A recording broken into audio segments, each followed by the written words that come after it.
Gandolfo. No problem, it's the Horse Racing Happy Hour, and of course, the best horse racing podcast with the worst music. We appreciate you hanging out with us as you do every Thursday. The big part of our program has always been the Road to the Preakness series, and this is the end of the 2026 version. As we head to a Laurel Park Preakness, why not? The Tesio is just a few days away. Excited to have all of the runners back on the track. I think it's going to be an interesting version of the Tesio. The Weaver City Miss, of course, ahead of the Black-Eyed Susan Friday there at Laurel Park as well. How about that? Mackenzie Pfeiffer, Dan Illman alongside from the Maryland Jockey Club. Back at it. Dan, you and me t-shirting it today. Mackenzie very fashionable in front of a brick wall in front of a coffee house somewhere in Baltimore. Well, that sounds about right. I mean, she has style, and you and I are just, racetrack strays, basically, at the end of the day. I mean, there's a reason she's on the afternoon show, and I'm relegated to the morning, and you're relegated to what? Radio. That's exactly right. Mackenzie Pfeiffer joins us. She's on TV for a reason. Mackenzie, how are you? You're really laying the groundwork here, and we'll see if I can deliver on that. I have to ask, though, does The Life is Good, is that sort of a subtle nod to the Stallion? Because Horse Girl, that's where my mind goes when I hear that song. Yeah, it's a good thing that your brain went there. You can finish like fifth in the Breeders' Cup if you do. But no, I think it's just a nod to bad B-roll music, because what happened was we started doing this show and we figured out that we were getting traction because we started getting sued for using music. And now we use bad B-roll music to stop getting sued. Is that a good idea, Dan Illman? Oh, sounds like you have international sound on your team. That's exactly what it is. A reminder, we will be doing some normal things around this Preakness. If you've joined us in previous years at Jimmy's Seafood, I have great news. We'll be keeping that tradition alive. The night of Black-Eyed Susan, we'll be back on the second floor there. So Jimmy's Live is the second floor up there.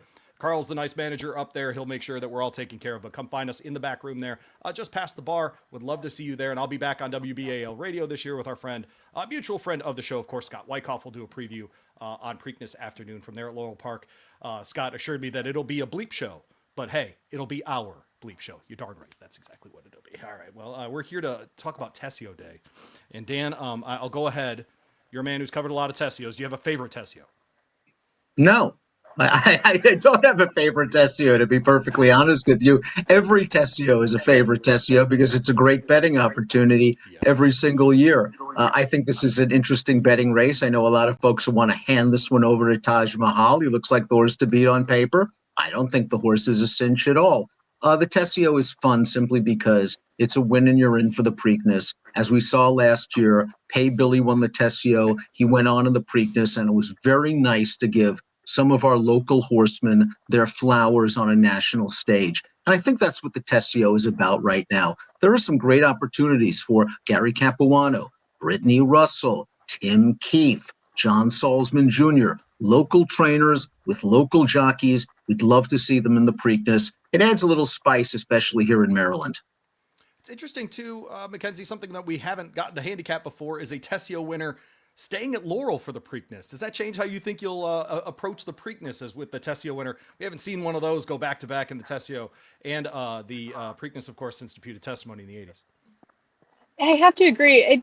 I do think it changes the way I handicap things when we go to Pimlico, but I don't know how much it'll really change things coming here. And I maybe levels the playing field a little bit for certain types who I'd give an edge over at Pimlico versus staying at Laurel. It certainly makes it a really attractive race for a lot more.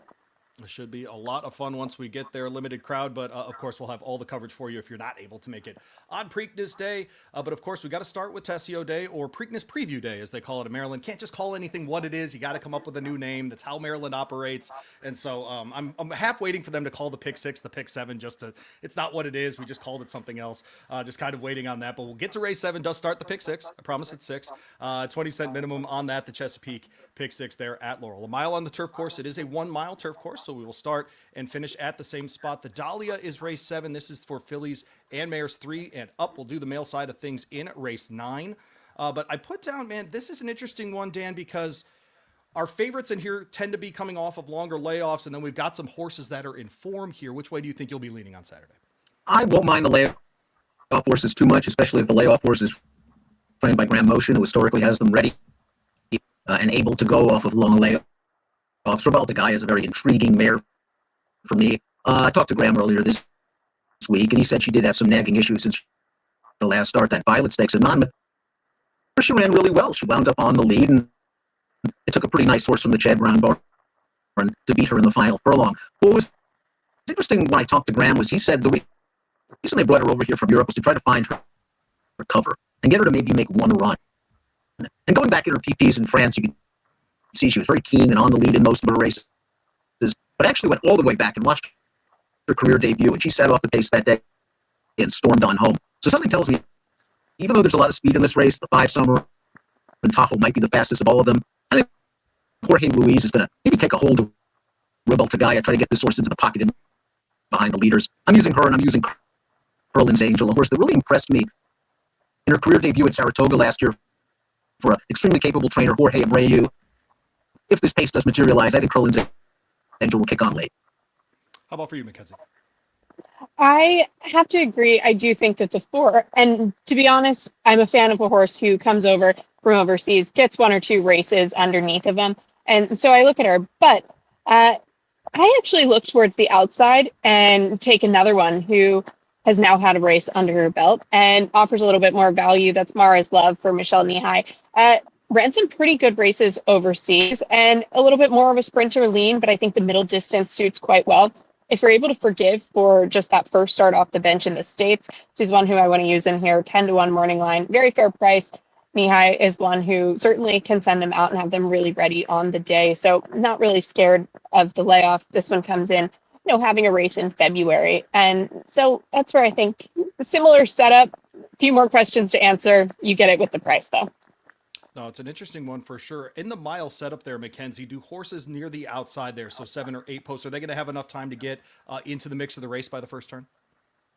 It's always a little bit of a jostle, right? So you need to be good enough from the gate, but it's more one who's slow on the rail that I worry about, that kind of needs to be forwardly placed. I worry about if there's kind of outside speed, maybe that's going to collapse over and they just kind of give something up. But I don't necessarily worry about the ones who have shown the ability to be tactical and kind of get settled into the race early.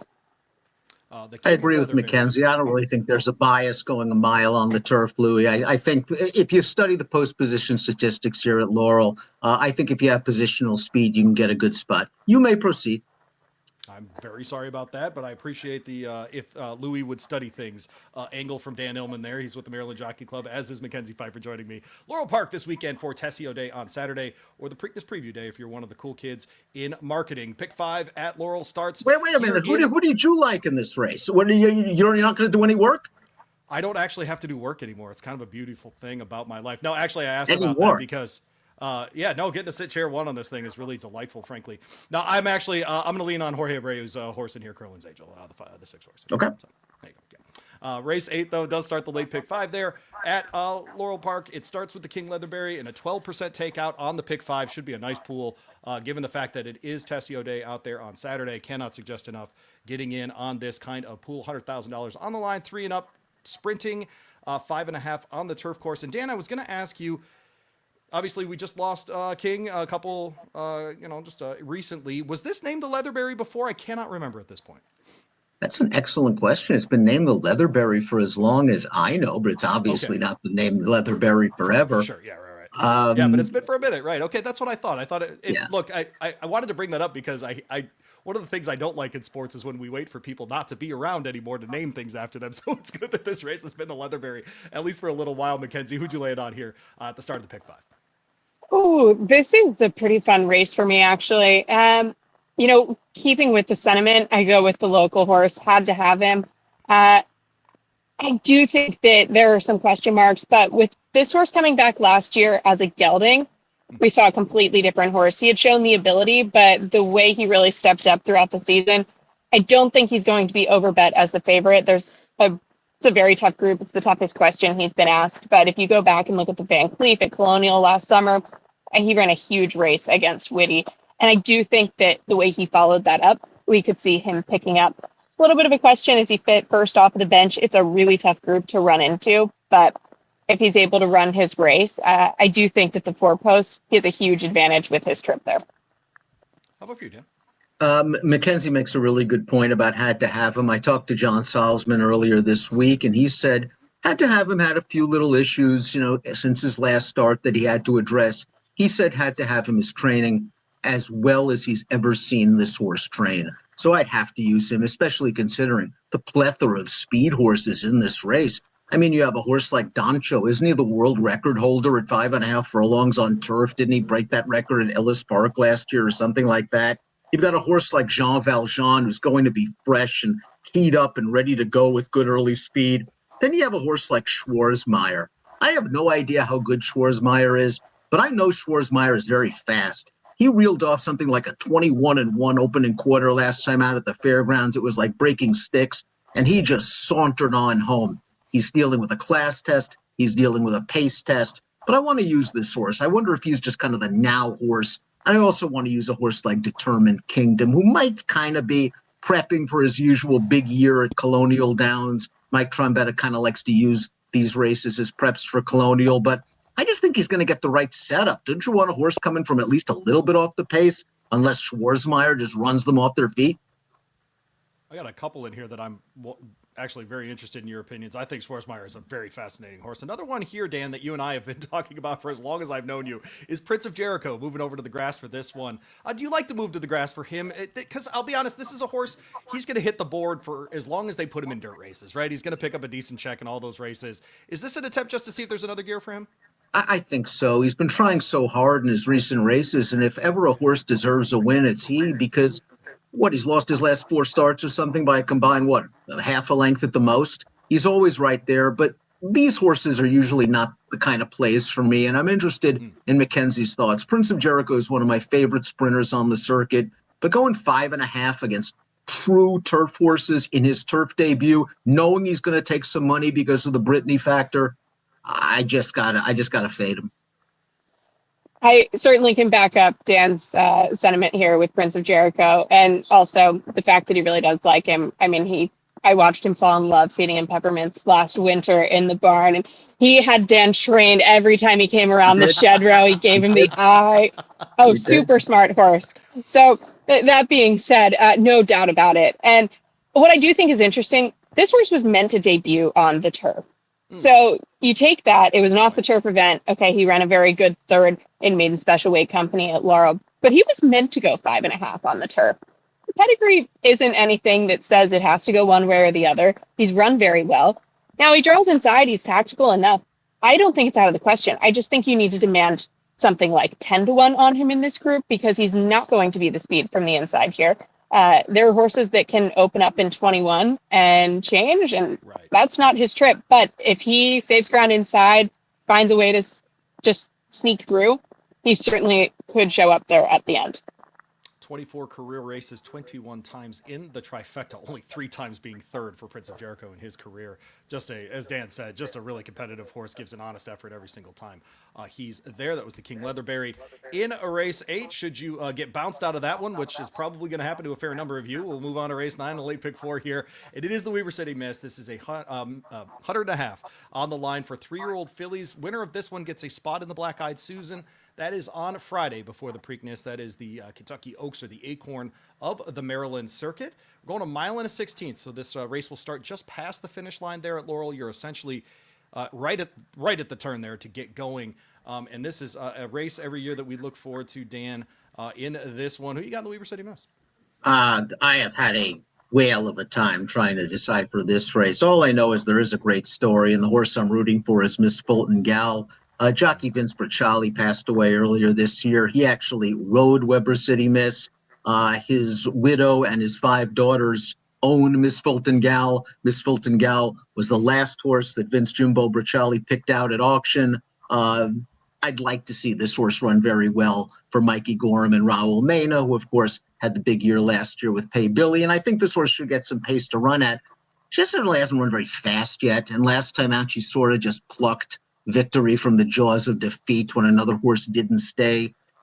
I hate the morning line odds on Jumping the Gun at 7-5, coming off a long layoff and breaking from a very tough post. But I think if she runs her Demoiselle, she's going to win. Jumping the Gun, breaking from the 8 there, Andrew Simoff trains. Where did you land, Mackenzie, in the Weber City Miss? I'm with Dan on, I have an issue with the odds on Jumping the Gun. Now, it's somewhat curious in here. I'm not going to talk anyone off of her because she's faced the right types, but first off of the layoff, this is a barn where this is a huge race. You have a lot of horses with a lot of recency. So to come back in this spot is a big ask at 7-5. No doubt about the ability. So I also lean to Miss Bolton Gal. A little bit of sentiment with the story, as Dan mentioned. But I do think that she's one who the 2 turns is just going to really benefit her. I loved the way she did it in that 2-back effort. I know she had Lasix on there, but I don't think it makes much of a difference. She's also one who I don't think I'm going to be too worried about her getting caught wide going into that first turn. I also want to use AP's girl there, Louie. I just want to jump in there real quick because I know she's stepping up in class and I know she has to remove Lasix, but just take a look at the versatility she's shown in her last 2 starts. 2 starts back, she was way off the pace and she was able to rally to win. And last time out, the pace was much slower and she got right up close to the pace and she got the job done. Something tells me James Graham's going to take back and make 1 run. I really respect Peter Hurton. He doesn't ship to Laurel often, but when he does, he has had some success. This horse at 10-1 on the morning line. I'm using this horse in the value pick 5 and all multiple race wagers. She's on top for me in this one, Dan. I'll put it that way. I don't think Peter Hurton ships her for no reason. I think there's a plan with this one, and I think it's the Black-Eyed Susan. I think he really wants to be there with her, and so it's fun to see him racing a lot more east of the Rockies, and certainly can't get any more east of the Rockies than Laurel Park. So there you go. This is fun. I think all 3 of us are using the same 3 horses. Is that right? Oh, I don't like that then. Okay, never mind. Okay, spread, people. Yeah, that's bad news. Yeah, there you go. Just to make sure I'm catching this right. Let me sum it up. 6, 7, 8. 6, 7, 8. There you go. Oh man, if you had said 6, 7 in front of my young children, there would have been a very different. Yeah, it would cause a ruckus, I believe, as the kids say nowadays. Yes, ruckus is the word we were going for. Yes, 1990s MTV reference there. All right, ruckus, so 1940s. The Henry Clark is race 10 with Mackenzie Pfeiffer and Dan Illman. My name's Louis Rameau. This is the Horse Racing Happy Hour. Road to the Preakness, Road to Preakness 151 series. We usually call it Road to Pimlico, but here we are this year getting ready for Laurel Park. Another mile race here on the turf. This is on the Colt side of things. 3 and up in the Henry Clark, $100,000 on the line. And Mackenzie, earlier today, right before we jumped on, you were saying, I was really glad to see your show note about the Henry Clark because and maybe Dan will disagree with me, but I think this is as wide open a race as I can remember talking about a race at Laurel Park. It really is, because I'll give a for instance to kick off, Dan. I did some work here. If King Size is 20-1, and you can make a legitimate case for him, because I think you can, this is a wide open race, Mackenzie. That's really how I feel about it.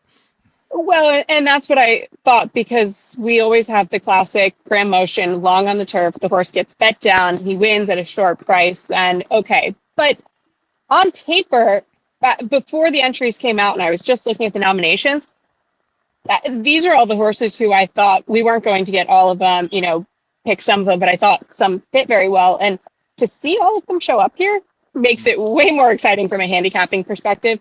King Size has every reason to go ahead and improve. I think it's a really, really interesting horse at 20-1, but there are a lot of them in here who are interesting at a price. And so, if I eat chalk and I've paid for it by spreading around in this leg, so be it. Maybe I play a secondary cheap ticket, just singling the Graham horse, but I'm not going to talk anyone off of anyone here. How about for you, Dan? Who's on top? Well, first of all, Mac and I were talking earlier this week about what a job our new stakes coordinator, Michelle Enck, did, putting this card together. The entire racing office team, 12 races, 120 entries. Just take a look at this field. As Mac says, it's completely wide open. And you guys are right. I mean, if King Size is 20-1, you have to use this horse. I talked to Mike Stidham earlier this morning. They obviously had high hopes for this horse. Just take a look at how much they paid for him as a yearling. His last 2 races, he's put it all together. The thing that Mike's worried about is King Size a one-dimensional speed horse? Because if he is, there's other speed in this race that could maybe hurt this horse a little bit. But at that price, I have to use him. Cruise the Nile, you mentioned the motion horse, very logical. It's a big class test. But look at the third quarter time he threw at those horses last time out, 22-3, and then just kept right on going. Something tells me that this horse can run a little bit as well. I want to use a horse, though. The number 2, Naptown, I think is going to get the right pace. And you look at some of this horse's class lines last year, he has a tendency to outrun his odds. And I think Naptown, if he gets a trip, is going to be running on late. He got a little bit of a prep compared to some of the others, and I think that helps Naptown. And you always have to worry about Meat, whose running lines read like Edgar Allan Poe.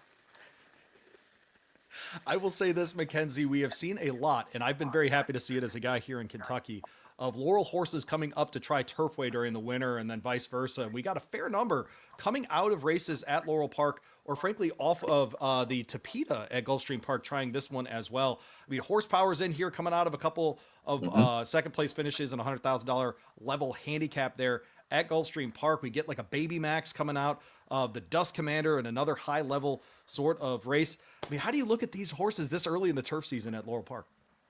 Well, but those are the names who you're saying, and I'm thinking they're the ones who make this race interesting, right? I don't think you can predict that, okay, the motion horse gets bet down a lot, but those are horses who I think present real value. Horsepower, 4-1 on the morning line. I thought he fits this race very well, but I don't necessarily think he's going to end up going off at 5-2. And so he's a really logical horse. He has recency. He's proven to like the mile. The trip sets up well for him in here. He needs to step up a little bit, but I just take a look at those efforts. You ask how it sort of transfers over here. He came off the synthetic to Colonial in August last year, going the 5.5 in the Van Cleef. He was able to show enough speed to be competitive in there and then stretches back out. Those are the types who I think, you can kind of take a little bit of interest in, and at a fair price, they're worth using and splurging a little bit if you're playing these multi-race sequences. Fascinating one there. Should be a lot of fun kicking off the early pick 3 there with the Henry Clark. We'll move on to the feature of the day. It is the Federico Tesio. It is race 11. It is a win and in. It is the race we talk about starting in October on this program, leading in to the Preakness Stakes. Preakness 151 this year, of course, at Laurel Park. We will play a game, buy or sell here, winner or not winner. We do that every show that we go through the big race. Mackenzie, I will give you $1 next time I see you if you can tell me the name of the horse that Preakness upset in the Dixie Stakes, then the Dinner Party Stakes. I will give you $1. Who did Preakness beat to become the famous horse that got an entire Triple Crown race named after him? The horse that he beat. The one he upset in the old original Dinner Party Stakes. Can I phone a friend? We're going for Foster, believe it or not. So the horse's name was Foster. So if the horse cannot win in the Tesio, you're going to call him Foster. If he can, you're going to call him Preakness. All right, so let's have fun with this one. Rolling through the field here. Dan's very unimpressed by that version. I didn't get a chance to make a buck. Did you know Foster? Yeah, I tried to throw it to Dan. Come on, man. Jeez. Dan, did you have that one? No comment. I couldn't tell from the expression whether it was a no-brainer or... I don't think he had it. It's all right. All right. I'll give Dan $2 next time I see him. We start with Hickson on the inside. This is Brittany Russell. This is Javion Toledo. This is one that is coming out of a muddy win and an optional claimer. Before that, tried winners as well. Has only ever raced over the 1-turn mile there at Laurel Park. At least knows the track. Dan, what do we make of this one? Preakness or Foster? I'm gonna say Foster. Okay. All right. How about for you, Mackenzie? I say Foster, but I actually do like this horse, and I think it's interesting that they go ahead and step him up. It certainly warrants consideration. He's never faced a fast track. He's probably going to be 50-1 in this race. And, we worked reasonably, I think maybe the same day, it sounds like, as Taj Mahal. But they already have a nice horse in here, so... Hickson will break from the inside. Did break his maiden without Lasix. We'll get back to running without Lasix in this one. Volendam will break from the 2. 3-1 on the morning line for Mike Maker. Michael Sanchez gets the mount here. Mackenzie, one race. That was a sprint. That was on synthetic. Boy, Preakness or Foster. Apparently the morning line maker thinks this is major Preakness. Oh, I go back and forth. I have to say Foster just because of the price we're going to get on this horse. He won't be a surprise. I thought it was impressive, but I need like 5-1 on this. I'll go a different way, Dan. I would be surprised if Foster won this race. Or it's Foster, what am I saying? Excuse me.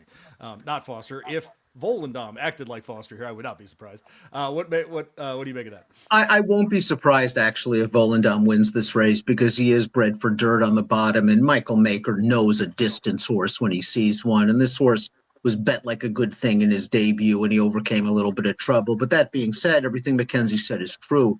It's just so tough to take a horse at a short price, stretching out 3 furlongs, facing winners for the first time. and switching surfaces. So at the price, a Foster for me.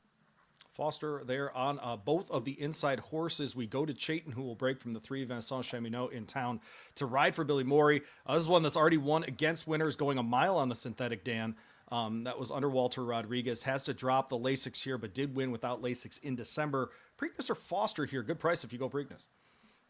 I'm going to say Foster. Unfortunately, you're right. That is a good price. There really isn't any margin in me knocking a horse like this. But again, it's a situation. This horse has raced twice on dirt. One okay, one not good at all. Maybe it was the sloppy track. Horse has improved with distance, needs a lot of things to go his way. Son of West Coast, but on the dam side, we got Noble Mission. How about that? Interesting breeding job there. Synthetic, I guess, makes a lot of sense. Mackenzie, what do you make of his chances? I'm with Dan.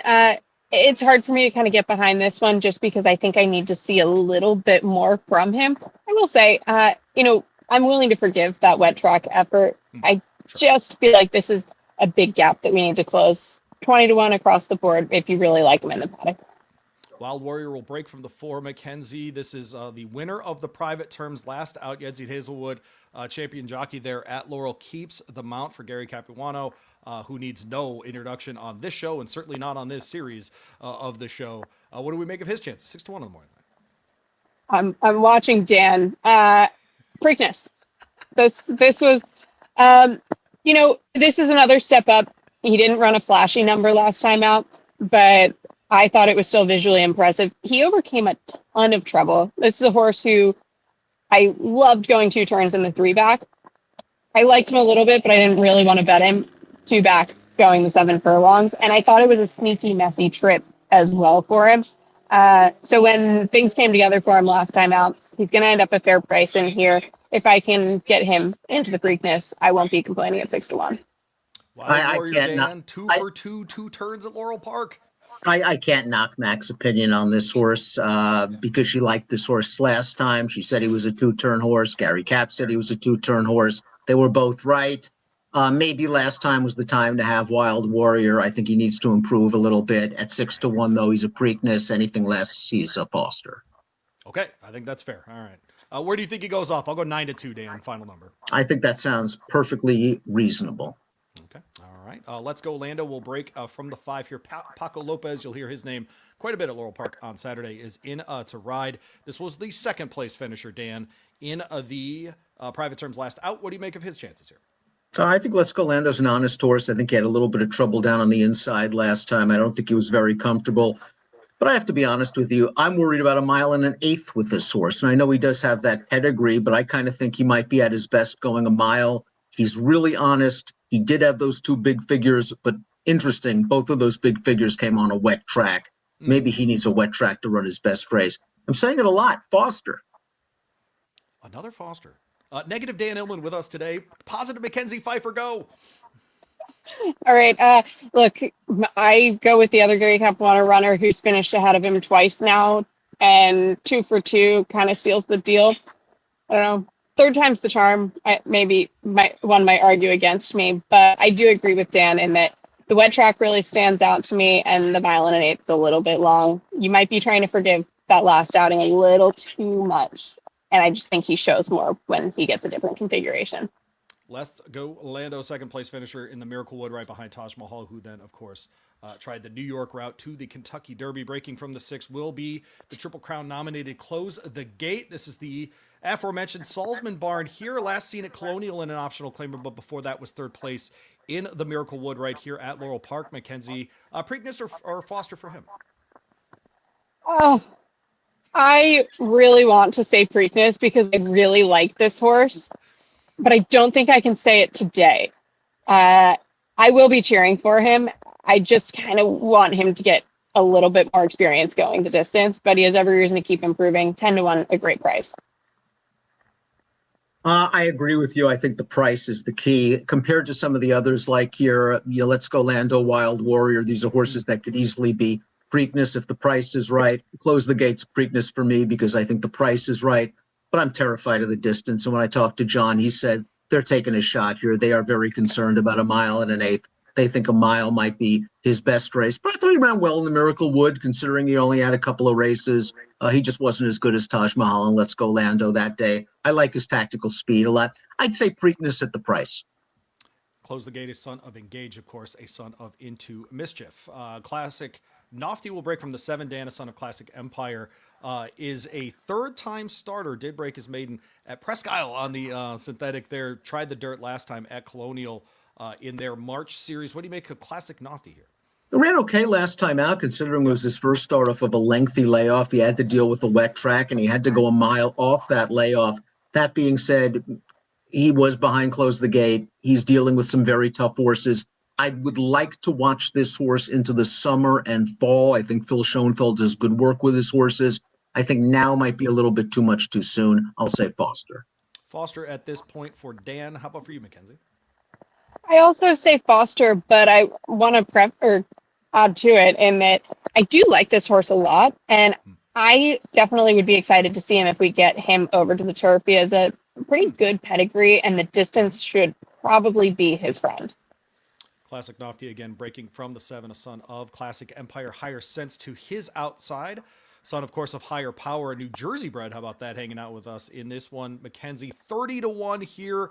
5th place in the Miracle Wood. Bad news, that was by 22 lengths. Oh, come on. Be a little forgiving. That was a wet track. That's right. Be nicer. And look, 30-1. I don't want to say Preakness, but 30-1, I will bet him underneath and across the board. That is a usable price for me because I thought that last time out, he actually showed a lot. And so if you can forgive a little bit, he was facing all the right company. You look at my Lotta and everyone else, and he came down here, finally put the pieces together, got a confident trip. He's a horse who has some ability. Stretching out to the 1.125 here, a little bit of a question mark for me. Yeah. I respect that she likes this horse a little bit and wants to use him. I've seen this movie several times already. I've seen it in the Miracle Wood. He did have an excuse. He stumbled and he rushed on the wet track, but I don't know. I thought he had every chance last time out. And Pone Avenue's a good horse and is improving ever since being claimed, was just better than he is. I can't see him wiring this field. Foster. Oh, wait, can I add to that? Yes. Okay, Pont Aven had just worked in company with, was it Crossing the Channel or Lonesome Road? That, was working with all the right horses, and I kind of thought that horse was going to run a big race. So I'm willing to be a little forgiving. Higher Sense hung in there. All right. Well, he also beat Painted Lion in that race. I guess that says something. I mean, watch Painted Lion run earlier in the Friday. I believe he is running Friday. What price will he be on Friday? Now, I don't want to argue about Higher Sense. I respect the fact that you like this horse because he's going to be a zillion to 1. He's going to show some speed in here, right. And I hope for your sake he makes it in the exact. If he wins, I'd be surprised. I'm just betting him to show at 50-1. Oh, that's fine. That's fine. If you want to bet the show at 50-1, that's fine. Code of Silence, Dan will break from the 9. He's also Triple Crown nominated. Son of Blofeld, Maryland bred in here. 2nd, just missed in the private terms last out. Can he, that was first time trying 2 turns. I thought we saw a lot from him, frankly, last out. Can he get the 1.125 here? Yeah, he can get the 1.125, I believe. And Tim Keefe has been pretty much planning for this race the entire time. I thought he ran well in the private terms. Kind of made an early move into the teeth of the pace. He made the lead. Listen, it was disappointing that he lost. This is a horse that throughout his career just seems like he's trying to figure things out. And I think once he made the lead in the private terms, he started looking around. He lost his focus, and Wild Warrior came back and beat him. At 1.125 in a race with a lot of speed, I think this horse is going to make one last run. Isn't he just going to win? I'm betting him with enthusiasm. Let's just say that. The enthusiasm is overwhelming from Dan Illman. We now go to the equally enthusiastic Mackenzie Pfeiffer. Dan, I think you have to show the enthusiasm there. It doesn't work if you have to tell us about it. No. This is the cold, calculating demeanor of the gambler. I'm not getting enthusiastic. I'm not showing a lot of excitement. It's just almost like a feeling of calm and zen, knowing that the inevitable will occur on Saturday. Boom. There it is. Maryland bred wins, moves on to the Preakness. Let's go. We'll go Preakness on Code of Silence, and then Taj Mahal, the very, very likely favorite on the outside. Wait a minute. I didn't get Mackenzie's Code of Silence opinion. I'd like to hear it. I think the people would as well. I'm not sure. I just argued Higher Sense a little too much. All right. So if I have any credibility left. Code of Silence very much could be a Preakness horse for me. He is an honest, hard-trying horse. I've enjoyed watching this horse every single time he's come out.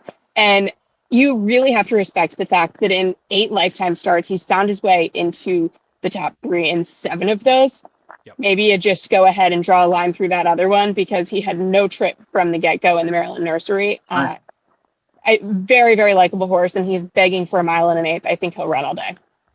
Well, there you go. We'll click the Preakness button for the 9-hole starter Code of Silence. We move on to Taj Mahal. He's on the outside. This is one, Dan, I won't lie to you. I was hoping to see in the Wood Memorial, but he is back here in the Tesio, which is okay too. Hopefully we'll see him back at Laurel Park 1 month later. I think a Preakness just based on ability, but is he a Preakness based on the price? Something 7-2. Absolutely. I don't know if he's going to be 7-2. I think he'll be 2-1 and 5-2. And I still think he's probably, many people believe he's the most likely winner. And on talent, he's probably the most naturally talented horse in the race.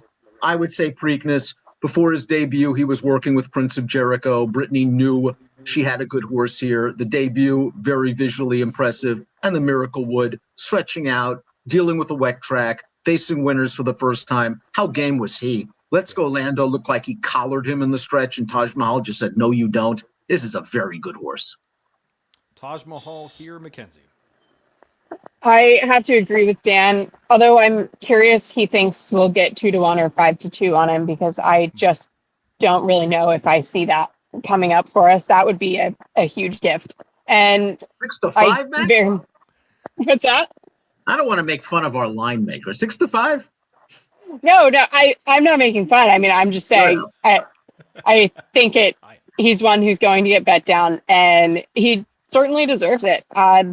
Debut effort, huge for me. I really was going on and on about that because I felt like he picked up so many pieces. He did all the hard work last time out, and he just showed a willingness to keep on going every step of the way. I think he's taken a lot from 2 races, and probably smart if they go ahead and say, let's go here, and they're going to catch the Derby horse in that second leg.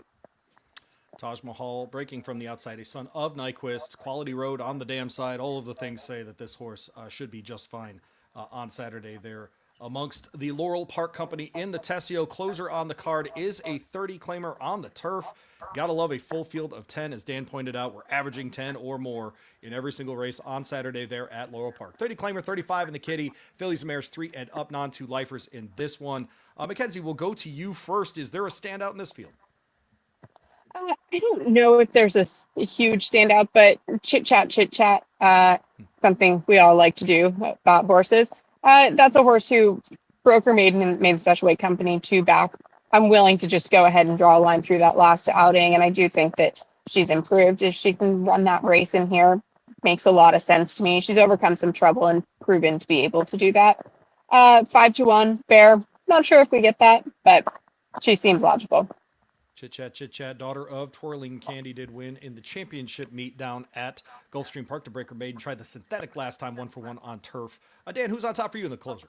I'm going with the 7, Midnight Love Affair. Last time this filly raced for Bruce Levine, it was a really nice race in New York last fall. Very conservatively handled on the rail. When she got out, she came with a good run. Her last 2 races are throwouts for me, one off the layoff on synthetic. And last time out, I think against tougher horses at Gulfstream, when you see a 5-furlong turf race won by a 6 3/4 lengths, that's a pretty good effort. I think Midnight Love Affair just faced a freak that day. This seems like a very good spot back in the Levine barn. It helps to have Yezid on. And what are we doing for Brittany? I mean, this kind of thinks, you might say, wow, this one needed a Charlestown 4.5 furlong muddy race to win, and she wasn't even the favorite that day. I have a feeling she might be a turf horse. Her dam certainly was a stakes winner sprinting on the grass, and this horse is going to show some speed. Maybe you get Brittany at a price to close out your Preakness preview day. She's Mackenzie. He's Dan. They hang out with us on the road to Preakness 151 series for whatever reason at this point. But yes, good stuff there. Dan, is there a handicapping contest or a cocktail thing or like a Halloween costume thing this Saturday? Is there anything people need to know if they're coming to the track on Saturday? Well, come out to the track. There's going to be a Preakness Preview Day handicapping contest, $500. It's hybrid online for shut-ins like yourself. or Like people me. like me and Mackenzie who actually like to go out to the racetrack, Oh, that's you what it can is, play yeah. on track as well. And not only do you get cash prizes, but an opportunity to win a berth in the Breeders' Cup Betting Challenge this year at Keeneland, or next year's National Horse Players Championship, not the National Handicapping Championship, National Horse Players Championship. We'll have that. Louis, Miss Maryland is going to be on track on Saturday. She's a big fan of Dan Illman. She asked if I could perhaps accompany her to the races. I said, I'm sorry, I'm a little bit too busy. And I don't, by the way, I don't like people that nag all the time. The phone's been ringing a lot. But she will be with her many admirers, greeting, and I'm assuming signing, taking pictures, etc. Of course, we're going to have 12 races beginning at noon.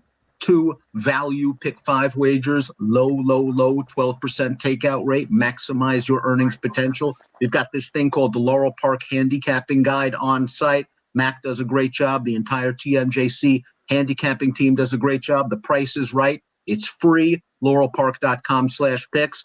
Lots going on at Laurel Park. Preakness Preview Day, baby. Plus, I mean, Lexia Gillette is going to be there. I can't believe that's her real name, but Ms. Maryland Lexia Gillette is going to be there. How about that? I call her Lex. By the way, shout out and RIP to the world's greatest fake bar ever, our spot McMullen's Pub. We miss you forever. It's a tough time around here, Dan. Missing the spots that we had. You understand? Mackenzie could tell you that the new McMullen's Pub is called the Laurel Park Press Box after the races are over. Well, good. I'm glad the traditions have carried south of Baltimore. That's good. Well, Mackenzie and Dan, have a great time on Saturday. We'll catch up down the line. I will see you all in a month. I'm sure we'll have a great time then as well. But again, Jimmy Seafood, Friday night before the Preakness. Come say hi to us, and I'll be on WBAL most of the day on Saturday. Mackenzie and Dan, thanks so much. Thank you. All right, we'll kick him out of here. I'm Louis Rabeau, and this has been yet another rendition of the Horse Racing Happy Hour. We are back tomorrow, 2 o'clock, with our weekly look at the card in Southern California, back to Santa Anita for that one, the American Stakes tomorrow at a mile on the turf. We'll talk about that at 2 o'clock tomorrow. Of course, we'll have plenty of lead up to the Kentucky Derby as well during Derby week, Tuesday of Derby week, and come out for our Derby seminar right here in Louisville at Blind Squirrel Restaurant. That's with our friends over at Blood Horse. Make sure you tune in for that one as well. I'm Louis Rabeau, and this has been the Horse Racing Happy Hour. We'll catch up with you tomorrow. Have a great day.